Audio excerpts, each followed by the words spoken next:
Good morning, everyone. My name is David Bartlow.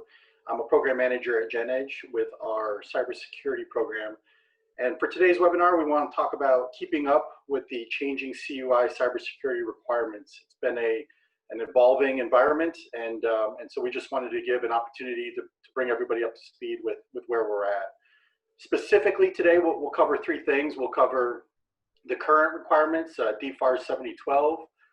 We'll talk about the next generation of requirements, CMMC, and then we'll talk about some ways that GENEDGE may be able to help your organization keep up with these requirements and meet these requirements.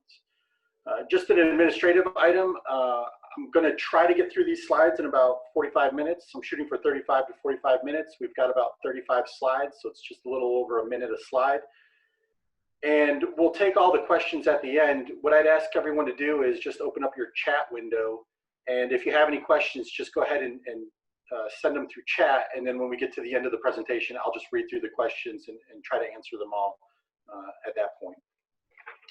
So let's go ahead and get started. Just building a little bit off of what Steve said about who GENEDGE is. Just want to make sure that it's clear that we are a Virginia resource. We're a public resource. As Steve said, to help manufacturing technologies innovate, compete, and grow. In many ways, we're set up like a private company, but it's as if a private company was owned by the Commonwealth of Virginia.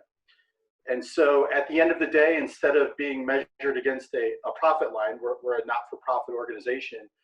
Instead, we're measured on the impact that we have within the Commonwealth, how many jobs we're able to create or retain, and how much revenue we're able to generate for our clients. GENEDGE is also part of the NIST MEP network. So the MEP is a manufacturing extension partnership program that's in place through NIST. Each state and Puerto Rico has a MEP, and for Virginia, the MEP is GENEDGE. And that makes, provides to us a resource, a network that we're able to call upon to bring resources. If for whatever reason we need something from outside the Commonwealth, we're able to leverage that NIST network to bring resources in to help our companies. It's also a good opportunity for us to stay up, in this case in cybersecurity, with the latest, what's going on in the thought processes with DoD. So the NIST MEPs and DoD have stayed in close contact throughout this cybersecurity requirements development process. And so being a part of that network helps make sure that we're getting the latest and greatest information that we're able to pass on to our clients and companies within the Commonwealth. So by way of introductions, I'm David Bartlow. I'm there on the left. We do a cybersecurity program at GENEDGE. There's two of us, me and my colleague Roy Lukey, who's also on the call. And I put this slide up for a couple of reasons. One is to say that I don't come from a deep cybersecurity background. I know enough cybersecurity now to be dangerous, but my background was originally Navy, and then I worked for some large consulting companies, and then I had my own defense contracting company for a short time. And so that's my background. And so I represent the many folks and many of our clients who are getting dragged into cybersecurity somewhat reluctantly. And I'm well aware of that process because I got dragged into it myself as a defense contractor. And so I'm able to relate with our clients who are in a similar position where they didn't necessarily know when they got into defense contracting that they were going to have to become cybersecurity experts, but have learned over the recent years that that's part of the cost of doing business as a defense contractor. Is you have to be at least literate and somewhat savvy in how you set up your cybersecurity posture. Roy, my counterpart, has a more cybersecurity background, and so when I talk to this slide, I also mentioned that if you ask me any very technical cybersecurity questions, chances are I'll glaze over and just pass the question on to Roy and let him answer it. So on the first slide here, this is a fairly standard slide that you see at most cybersecurity briefings, where we talk about the threat landscape and you know, the dangerous environment that we live in the cyber world. And you can see the statistics there are devastating in terms of the impact that cybersecurity attacks have had on our country and on our industry. $1 billion in ransom payments, $11.5 billion from ransomware attacks. It's very clearly a large problem for the DoD and for us as defense contractors. I'll admit that when I was a defense contractor, when I would see slides like this, it would clearly send the message that we have a very large problem. But I always struggled to draw a straight line between these numbers that would get thrown up there, these huge numbers of the impacts of cybersecurity attacks, and my own business and how this affects me and my bank account. And a couple of years ago, I was at a cybersecurity conference where someone gave a presentation that made it a little bit more clear for me. So I just wanted to share that with you to see if it resonates with you as well. And that is, in this country, we are asking defense contractors to defend themselves. And that's a big ask. For the longest time, whenever one country would want to attack another, they would have to sort of raise an army and go physically attack that country, their adversaries, and go try to attack key components with their adversaries like defense contractors and things like that. And in this country, we've been able to put in place a lot of defenses to prevent those sorts of attacks. So we as defense contractors don't necessarily go to bed at night worried that we're going to come under some physical attack, because we live in a country that's guarded by 2 oceans. We have a strong defense, the Army and Navy and Air Force. If anyone ever wanted to attack a defense contractor in this country physically, they'd have to get through all of these layers of protection that we have in place. But over the last few years in the cyber world, all of those protections sort of go away, where now you can have a foreign adversary who's attacking small businesses or defense contractors directly. There's no ocean to cross, there's no armed forces to get through. These adversaries are able to get to your doorstep directly. And I know for me as a defense contractor, that messaging resonated more. And I can tell you that before I had it laid out in that manner, I was sleeping well at night. And then after I heard the threat landscape described in that manner and how my company is under attack from a foreign adversary, it really got my attention and got me moving on making sure that my system and my computers were protected. And so I just share that here. If it resonates with you, that's great. But overall, the message is that we have a huge problem here that we're trying to solve. And I think that this is what DoD has recognized as well. So when you see some of the language coming out of DoD leadership in terms of how important these cybersecurity requirements are, it's because this is the picture that they're looking at. They realize that our defense contractors, and particularly small businesses, are vulnerable to direct attacks from foreign adversaries. And that's why over the recent years, they've really been pushing and getting serious about strengthening the cybersecurity requirements. So I wanted to take a couple of slides and just talk about controlled unclassified information, which is what we're talking about here, specifically with DFARS 7012. So controlled unclassified information is that layer of information that resides just below the classified level. So for example, in the DoD, we know that classified encompasses top secret, secret, and confidential information. And what we're talking about here with controlled unclassified information is the information that would reside just below that. So it's important enough that you don't want your adversaries to get their hands on it, but not necessarily to the level of classified information.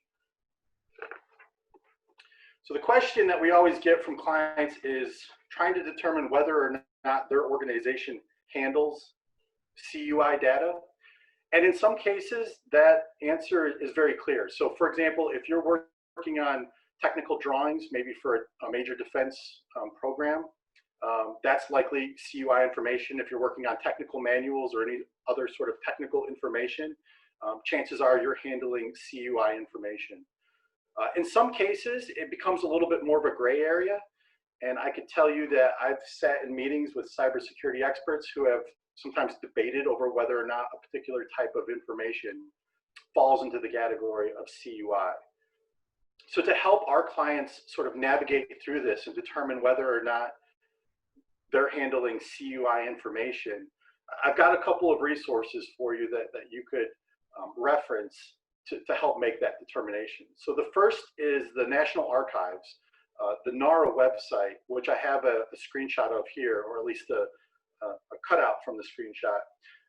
They define what CUI information is, and they've got it broken down by categories. Their job was to sort of consolidate all of the CUI information across all of the federal departments and categorize it and define it, which they do on their website. And so that's a great starting point to determine whether or not the information that you're handling is controlled unclassified information, whether or not it's CUI. And they've got all sorts of categories there. So for example, Department of Justice would have law enforcement sensitive. Other agencies like Department of Energy will have their own markings for, say, nuclear information. The DoD has its own markings for CUI information. So it's all defined and sort of consolidated there at the NARA website with the link available on this slide. The second resource to determine whether or not you're handling CUI information is to talk to your customer. Whether you're a prime contractor, you should be talking to your government counterpart or your government technical lead to determine whether or not you're handling CUI information. It's supposed to be marked as CUI. You're supposed to get it from the government as marked as CUI if it is, but that's not always the case. And so it's often good to have maybe an uncomfortable conversation up front about whether or not your contract and your program handles CUI, then have a very uncomfortable conversation if something were to happen and that information was to get spilled, for example. Same if you're a subcontractor, you could be talking to your prime and having a similar conversation of whether or not the information that you're handling on your program and your contract is CUI information. So we've got NARA, we've got talk to your customer, and then a few other options as well is talk to some experts. So there are certainly plenty of cybersecurity experts out there in the field. We at GENEDGE, again, as a state organization, we know enough cybersecurity to be dangerous, but we partner with many third-party cybersecurity experts who enjoy having these conversations and can help you navigate through the type of information that you use on a daily basis and whether or not that would fall into a category of CUI information. As I mentioned, they don't always necessarily agree. You could have two different cybersecurity experts have two different opinions on whether or not a particular piece of CUI information is, or a particular piece of information falls under the category of CUI. But at least having that conversation will help you make an informed decision for what's best for your organization. And then the final one is talk to your colleagues as well. That might be a good resource. We saw this play out really well in the eastern part of the Commonwealth, down in the shipyard building areas of the Newport News, where some shipyards who are often competing for work have separately set up a cybersecurity working group among themselves where they talk to each other about how they handle information and how they're classifying things. So that could be another resource as well. Talk to people within your industry and some of your colleagues about how they view and classify the information that they're handling, again, to try to help you make an informed decision about the information that you're handling in your own organization. So those are the four resources that I always advocate for clients to check as to whether or not they're handling CUI. Check the NARA website, talk to your customer, talk to experts, and finally talk to some colleagues in the field. So now I want to talk about DFARS 7012 requirements. And one of the things that I'm going to stress throughout the presentation is that these are the current requirements that are on the books. And chances are, if you have a contract where you have to handle CUI information, this clause is in that contract. It's supposed to be in that contract. And so, you know, when we talk about DFARS 7012 and when we eventually talk about CMMC, DFARS 7012 is the current state of cybersecurity requirements, and in my view, the closest alligator to the canoe, where CMMC is still just a little bit down the road. And I think, unfortunately, CMMC sometimes gets the headlines, whereas DFARS 7012 are the things that will get you tripped up today. So let's talk about this requirement a little bit and how it came about. So on this slide, I have a timeline of DFARS 7012, and just to give you a sense of where we're at, DFARS 7012 became law in 2016 with a target implementation date for all DoD contractors that handle CUI information to be compliant with DFARS 7012 by December of 2017. It's a relatively short period between 2016 and 2017 to expect all defense contractors that handle CUI information to be compliant with this. But the threshold for DFARS 7012 is relatively low. And you'll see this as we get into it in more detail.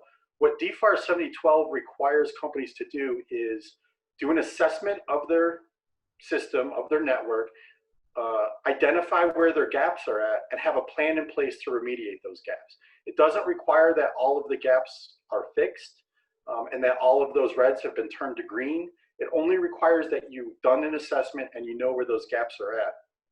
So the DoD assumed with that relatively low threshold of compliance that most defense contractors would be able to meet that December 2017 deadline.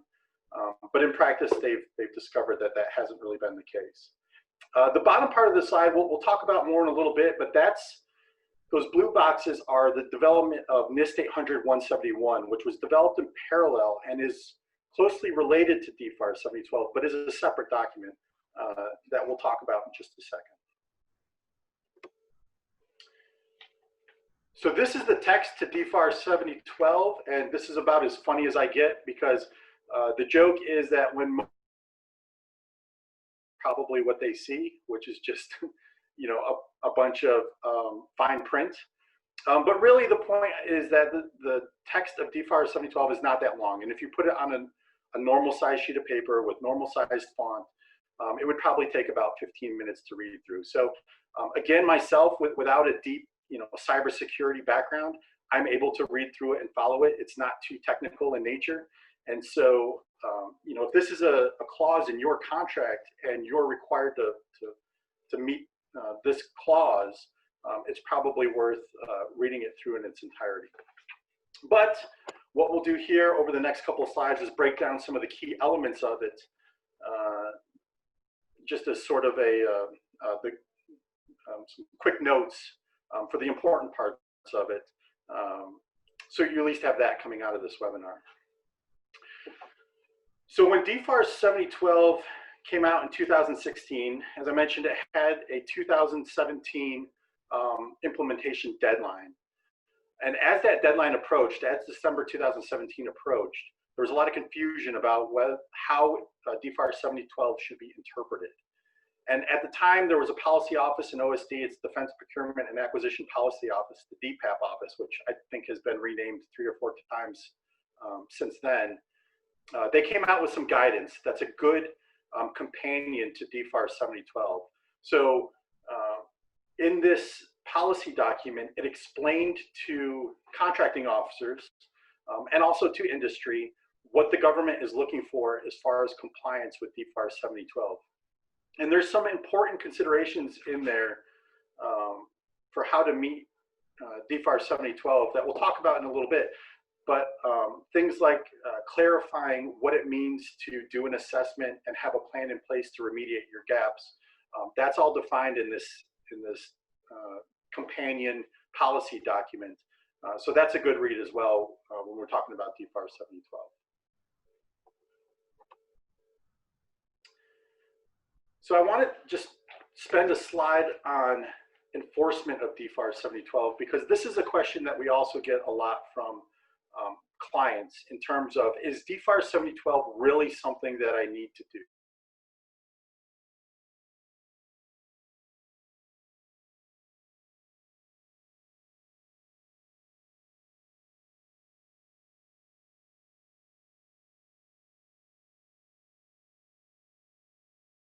years removed from that. So any disputes haven't really had a chance to fully go through the legal process. But there is one case, it happened out in California, that was particularly interesting, and that was Aerojet Rocketdyne. And it's a really interesting case, but the long story short is that Aerojet Rocketdyne self-certified that they met the DFARS 7012 requirement. And it was later proved that they didn't take any action to meet DFARS 7012. And the case ended up in court.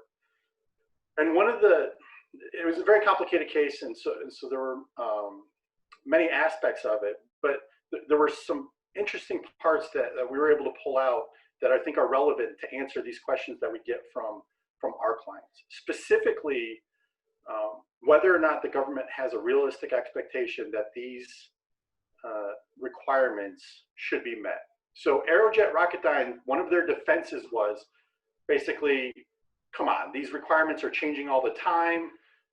It's a constantly shifting environment. There's no way that the government could have expected us to keep up with these changing requirements, and so we felt like we didn't even really have to do it. And the decision in this case said, no, that's not accurate. The government has a realistic expectation that the language in their contract is pursued in good faith. And so we get this from our clients often is, do I really have to do DFARS 7012? You know, it's constantly shifting. CMMC is coming out. It's going to change everything. Do we really have to do DFARS 7012? And the answer is yes. And often what I'll do is shift the burden to say, I don't think it's up to me to try to explain to you why you need to do something that's in your contract. If anything, I think the burden is on you as the contractor to explain why you're not going to do something in your contract. This is something that you've signed up to do, and I think that's where the starting position should be, is that you should work to fulfill all of the clauses in your contract. I've been a defense contractor for a while, and I know that in some cases, you know, maybe there's some reason why you can't meet a requirement in your contract, and that's fine, but that's a business decision that needs to be made with all of the information available. And to just say you just don't want to do it, to me, isn't sufficient, and based on this case, will likely not hold up in court. So for DFARS 7012, on this slide, what I want to do is talk a little bit about the relationship between DFARS 7012 and NIST 800-171, because sometimes these documents are used interchangeably, but really it's two separate things. And so I just wanted to break that down and clarify it here to make sure everybody understands. If you remember on that earlier slide, on the timeline side, I showed the development of DFARS 7012, and then separately there was the development of NIST 800-171. And the way that this played out was under the Department of Commerce, you have NIST, the National Institute of Standards and Technology. And NIST developed this special publication that outlined 110 controls that really any organization can do to improve their cybersecurity posture. So it could be a federal agency or an office within the government. It could be a contractor. It could be a local or state municipality.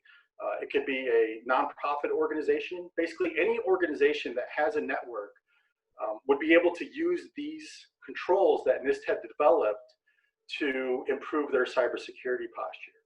So when DoD was writing DFARS 7012, rather than recreate the wheel and come up with a new set of requirements, within DFARS 7012, they point to the NIST 800-171 controls.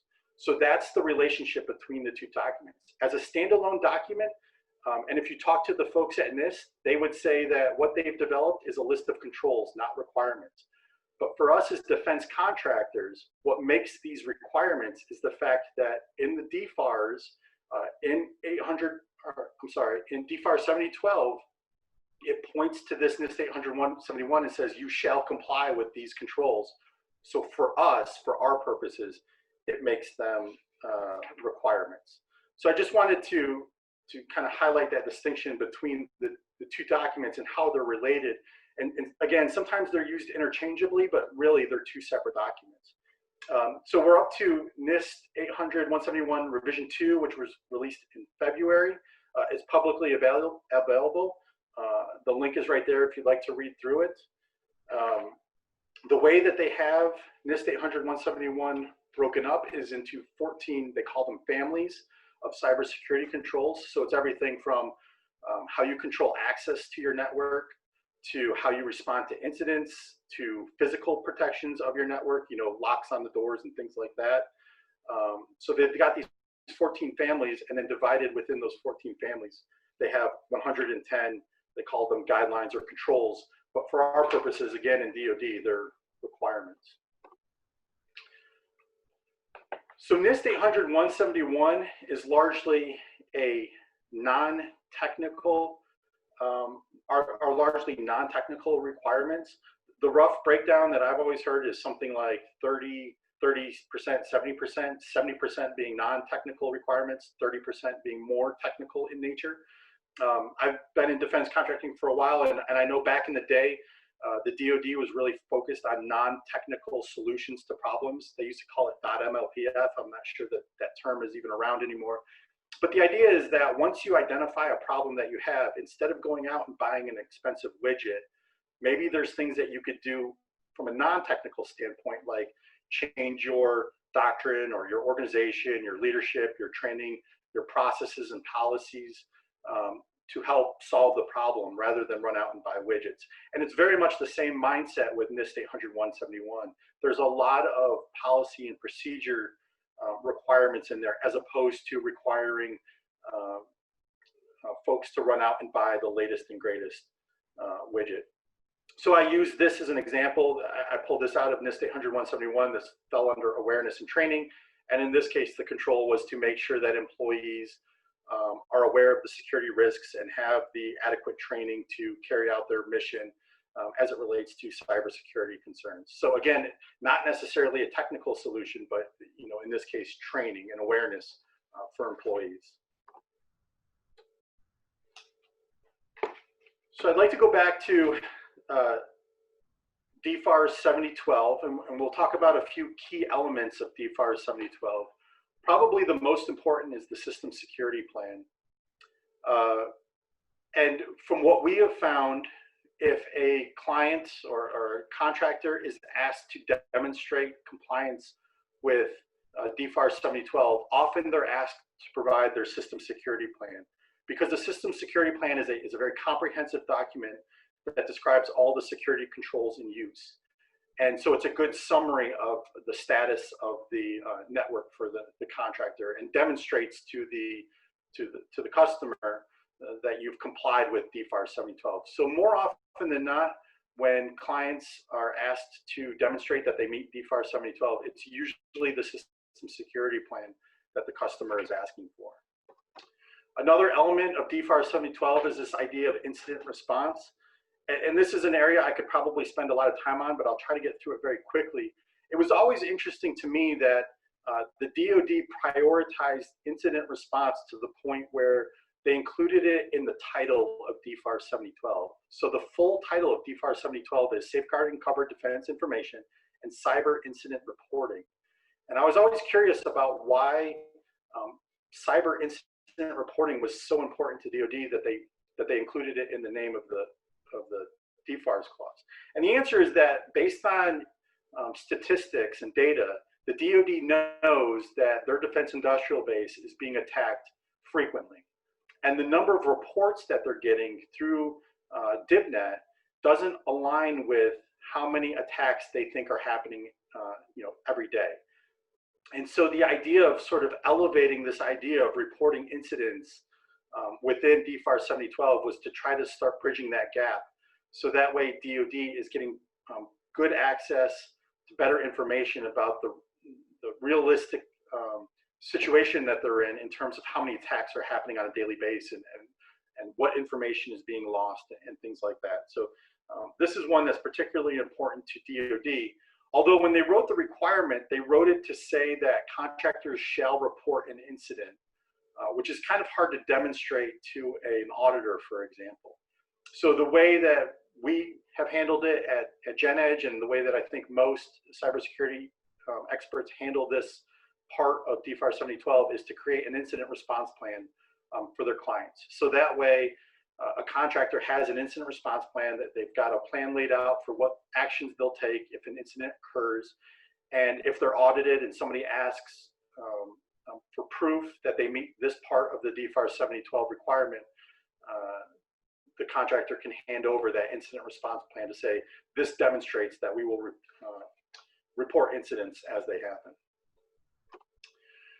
So another key aspect of DFARS 7012 that we touched on a little bit is this idea of a plan of action. So again, when DFARS 7012 was written, the expectation wasn't that contractors would meet all of the NIST 800-171 controls. It was only that they did an assessment and they know where the gaps are at, and they have a plan in place to remediate those gaps. So that's where this plan of action comes into play.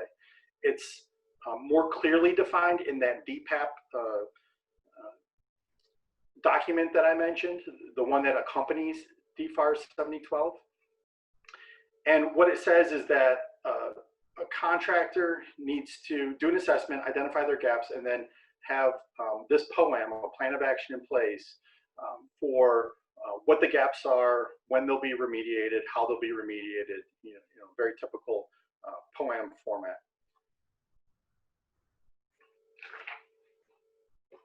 One final aspect of DFARS 7012 that I wanted to cover today was this idea of how the requirement, how DFARS 7012 flows down through the supply chain.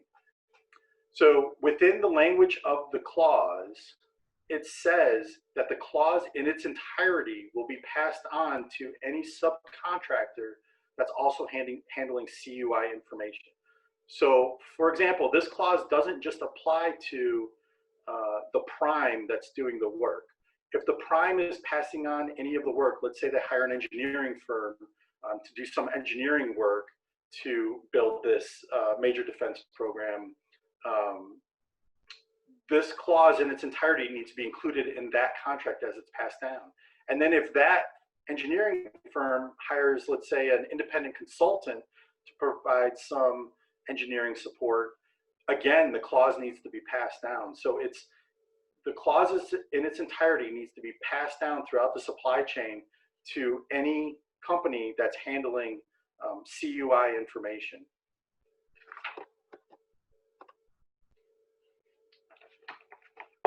So that's what I wanted to cover with DFARS 7012. We'll spend a few slides here on CMMC, and then we'll wrap it up with how GENEDGE can help. So one of the first concepts when we start talking about CMMC, and when you hear the Department of Defense talk about CMMC, is this new idea of cyber resiliency.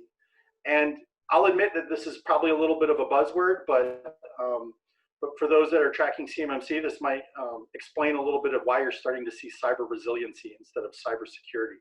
The mindset within DoD is that cybersecurity is a little bit of a misnomer, and implies that we can eventually get to a point where we're secure. And the idea of cyber resiliency is that we're never going to get to a point where we're completely secure. And instead, what we need to do is focus on how quickly we can identify gaps and fill those gaps. And it's an ongoing process. You'll never get to a point where you're able to build an impenetrable castle. Instead, what you need to do is focus on the agile process of constantly figuring out where those attacks are coming from, patching those gaps, and then being able to change as quickly as the adversary is changing and how quickly they attack, or in the ways in which they're attacking. So again, I just offer it as a bit of a buzzword that's starting to take hold in DoD, and whenever you start to talk about CMMC, the discussion usually starts with this change in mindset towards cyber resiliency instead of cybersecurity.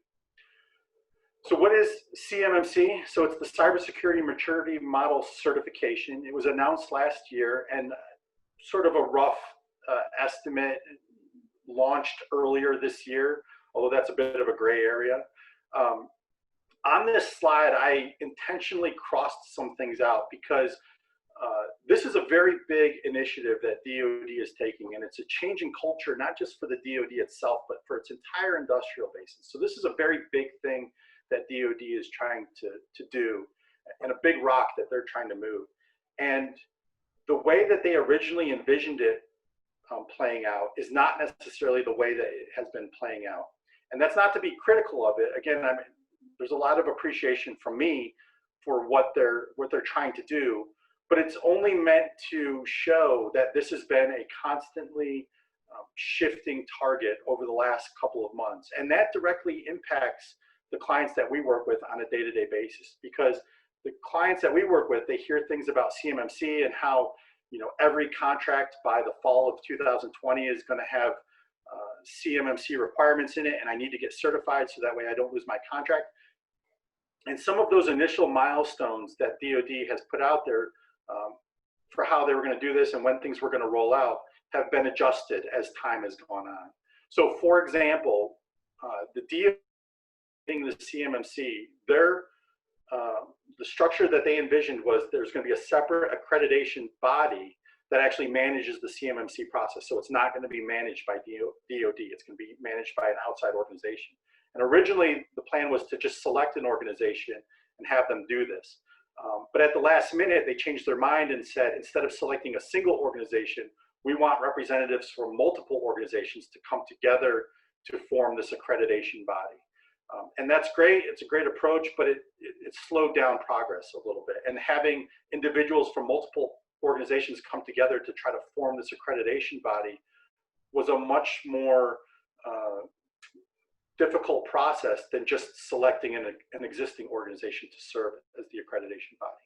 So it's things like that that have changed rapidly just over the last 9 months or so that we're all trying to keep up with. I've got a couple of links at the bottom of the slide that are great resources to get the latest and greatest on what's happening with CMMC. But generally speaking, CMMC, again, the way they envisioned it is DoD offices are there on the left, and they would be separate from the actual accreditation body and the folks that are actually managing and controlling the CMMC accreditation process. This is a bit of a dated slide, but I think it's still relevant, and I think shows the direction that they're going with CMMC. So the idea is that with CMMC, every defense contractor everywhere in the defense industrial base is going to need to achieve some level of CMMC certification. The challenge that I see with this is that there's rough estimates, 300,000 defense contractors out there serving the DoD. And the DoD's stated goal is that they would have everyone certified within 5 years. But when you do the math, that's a certification rate of about 300 companies a day, which is a very aggressive timeline and very aggressive goal. Not to mention the fact that they're talking about recertification every 3 years. So even within that initial 5-year period, you're going to have many companies that need to recertify, so that number even goes up and the challenge even becomes greater. So I think that you know, CMMC is coming, but I think that some of the goals and milestones that the DoD is throwing out there are very optimistic and very aggressive. The bottom bullet I'll touch on real quick, because there's always a big question about who's going to pay for CMMC. And I haven't really gotten a good answer about this yet. Generally speaking, the accreditation body that was formed outside of the DoD is going to be responsible for generating their own income. So DoD is not supporting them financially. The DoD signed a memorandum of understanding with this accreditation body, but there was no costs involved with it. The idea is that once this accreditation body gets up and running, they'll be able to be self-sufficient on things like memberships, maybe hosting conferences and costs to attend conferences and things like that. And then also the costs that contractors will pay to have to get assessed and receive a CMMC certification level. And there's a lot of details that need to be worked out with that. But that's where we're at right now, and the CMMC accreditation body is still trying to figure out what all those costs will be and where they'll lie. So this is just a quick slide of the CMMC levels. So the idea with CMMC is that there's more flexibility in applying the right level of controls based on the type of work being done under the contract. with level 1 being lower level type work, lower level information that's being handled, and then level 5 being the most severe. So the example would be maybe level 1 is a defense contractor that's providing bathroom supplies to some office somewhere. So they're not really handling any important information, and so they need a lower level of protection, whereas level 5 at the other end of the spectrum would be companies like Boeing and Raytheon and these companies that are handling high-end defense contracts. Recently, CMMC has come out with some definitions. This is within the last couple of months. So they've identified some of the positions that will be related to CMMC, and just very briefly, so for people, it will be certifications and credentials. In the world, there was a lot of discussion over the semantics of this, but what they settled on was certified. If you see the term certified and credentials, that relates to people. So the lowest level of certification that someone could achieve would be a CMMC professional. So that's a CP, and that's just someone who's literate in CMMC. The next level up would be an assessor. These will be the folks that come into companies and assess them. Those assessors will get trained by instructors. Those instructors, sort of a train-the-trainer approach, will be trained by master instructors, which will reside within the accreditation body. And then finally, you have a certified accreditation body quality auditor. And the way that this is all going to play out is that it will be an assessor that shows up to your organization, a CA, to conduct the assessment.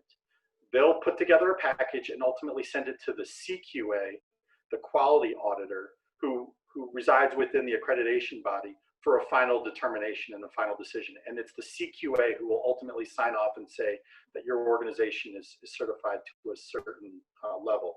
In addition to that, the quality auditor will also serve as an adjudicator if there's any disputes. So if an organization says that they meet a control and the assessor says they don't, ultimately that will be adjudicated by the quality assessor at the accreditation body level. And then very briefly, the organizations that are associated with CMMC, if you see accreditation and licensed, that will apply to organizations. So the C3 PAO, that's where the assessors will work from. So a C3 PAO can either be a company that has a bunch of assessors working for them, or if someone is an independent assessor, let's say, then they'll also be a C3 PAO. The licensed training providers similarly will be where the trainers reside. So these could be companies that specialize in providing trainers. The licensed partner publisher will be the folks that create the materials that the trainers can use. And then finally, defense contractors that are seeking certification will be identified as OSCs, or organizations seeking assessment. So just to wrap it up, I've got this slide that just kind of breaks down some of the major differences between the current, DFARS 7012 requirement and the future cybersecurity maturity model certification requirements. So DFARS 7012, just to clarify, only applies to contractors who handle CUI information, whereas CMMC, as I mentioned, will apply to all defense contractors, whether they handle CUI information or not. So it's a much larger group that will fall under the CMMC. Under DFARS 7012, there's only one level of compliance. As we mentioned, DFARS 7012 points back to the NIST 800-171 document. Whereas the CMMC is going to have multiple levels. So depending on the type of work that's being done or required for the project or contract, the government can select a specific level that they think applies that any participants would need to meet in order to bid on that work. DFARS 7012 is a self-attestation or self-certification to be compliant. So there's no other group that can certify organizations to be compliant with DFARS 7012. It's a self-certification, whereas CMMC is a third-party certification. So it's that C3 PAO that we talked about on the previous slide. And then finally, DFARS 7012 always seemed to be playing catch-up. It was a post-contract award mindset where companies had to meet the requirement that was already on the books, Whereas under CMMC, the idea is that the appropriate CMMC level will be determined during the RFP phase. So that way, before the RFP even goes out, it will identify, this work needs to reaches a CMMC level 3, for example. And so anyone bidding on that work will need to be level CMMC level 3 certified. So I've got just a couple more slides on GENEDGE, and I can see that time is rapidly going by here. But so we at GENEDGE have been trying to help companies within the Commonwealth stay current with all of this, and specifically meet the DFARS 7012 requirement. And so we've run a program over the last couple of years where we've worked with companies to help them meet the DFARS 7012, and specifically all of the key documents that we talked about earlier. So through our process, we help clients develop a system security plan. We do a cyber assessment, so we identify the gaps. We help create a plan of action and milestones. We provide an incident response plan. So all of that documentation package that you need to show compliance with DFARS 7012, we put together a package that offers those services. Previously, we had some funding from DoD to help offset some of these costs. Our cost to do that for clients is $12,000, which is very competitive within the marketplace in terms of doing all of that work. We previously had a grant program that helped offset even some of those costs to drive them down even further for our participants. But unfortunately, the program was very popular, and that grant funding has run out. So we've done 2 years of the program. We expect to do a third year, but that won't be in place until early next year, January of 2021.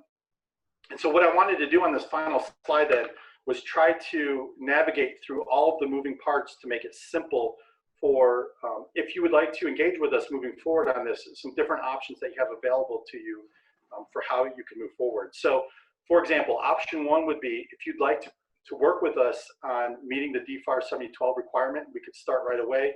The cost would be $12,000, and we would deliver all of the artifacts that you need to meet DFARS 7012. So for example, we work with clients who are maybe getting a lot of pressure from either the government or their prime that they need to meet this requirement right away. So for those types of clients, this might be a good option. Another option is to sign up for our program and get in on year 3 once it does start. And some of the advantages of that would be that the grant funding would offset some of the costs of doing the work. Hopefully by then, some of the CMMC requirements will settle out a little bit more, and we'll be able to incorporate some of that into our service offerings. So that way, in addition to meeting DFARS 7012, we would also set you up to meet a CMMC level, like level 3, for example. But it's dependent on getting grant funding, which isn't a guarantee, and it would start later. It would start in January 2021, for example. And then the third option is just to stay engaged with GENEDGE. In addition to this program, we're doing other things in the world of cybersecurity. We're trying to make sure that we're providing training and webinars such as this to keep people informed on what the latest direction that these requirements are going.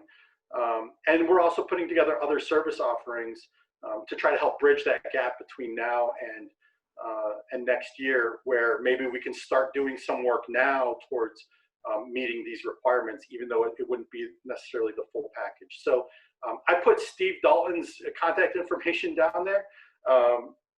He mentioned he's the regional manager for Region 8 or 9, which is the western part of that state. We know that there's some more participants in this webinar, which is great. So if not Steve, if you're not in that part of the state, you're always welcome to reach out to myself, and I can point you in the right direction. So with that, I see that there's a couple of questions. So the first one is, if you meet CMMC requirements, would that cover DFARS, or is there no overlap? So that's a really good question, and the answer is that there is a lot of overlap between DFARS 7012 and CMMC. So as we mentioned, DFARS 7012 points back to that separate NIST 800-171 document. So does CMMC for the most part.